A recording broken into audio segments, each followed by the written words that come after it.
is it as bad as the image that's conveyed?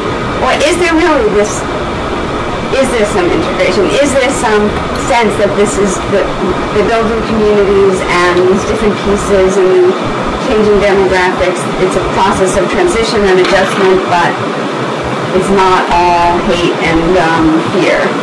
Well, I live in Westbury, which is about 3 miles from here. It's an area that, when I was a boy, was a largely Italian immigrant community, and I used to always joke that I was half Italian, 130 pounds of pasta.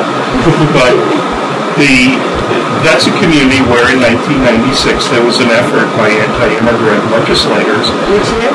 This was 1996, so it's 12 years ago, to push immigrant kids out of the schools. And in fact, they were looking at throwing 500 foreign-born children out of the Westbury public schools. CARECEN fought tooth and nail and was able to defeat that. Since then, the mayor, council members, the Board of Education have all been working hard to integrate immigrants into the community. And I was at a public hearing just a few weeks ago where person after person stood up and said they had actually moved to Westbury specifically because it had developed a reputation for inclusion and tolerance. And these weren't Latinos. These were people with all different backgrounds who want to live in a modern 21st century society. So I think that at the street level, you're seeing a lot of Long Islanders. Long Island certainly is not the worst place in the United States for immigrants. You're seeing a lot of Long Island who recognize that their neighbors are from other countries, that their neighbors are good people, that their neighbors are contributing to their communities. In Suffolk County, unfortunately, we have a somewhat different situation because you have the leadership of the county consistently identifying immigrants as the source of all the county's problems. And, I think for many Suffolk County residents, they reject that characterization. But if you're not, let's face it, how many people are that up on local politics? But if your local politicians are telling you, the beaches are crowded because of immigrants, and it rained yesterday because of immigrants, at a certain point, some people are going to believe that. And I think that's what has been going on to some extent in Suffolk County.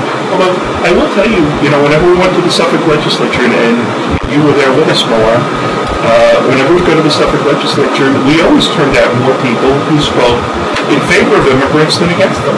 We turned out more unions, more businesses, more churches that spoke in favor of the immigrant community. And I think that there is a real undercurrent of goodwill, but because there is this constant stirring of the nest, and we see this in a place like Hazleton, right near Shenandoah, where an immigrant was murdered last month by a group of young kids.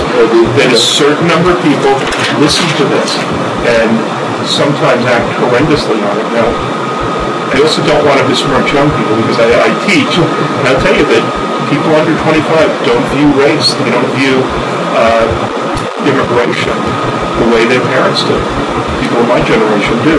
They really view America as part of the world.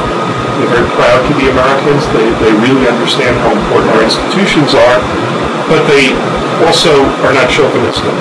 They really view America as something that's a light to the world, but shouldn't overarch the rest of the world. And the people coming to the United States are coming because they have the values that we share.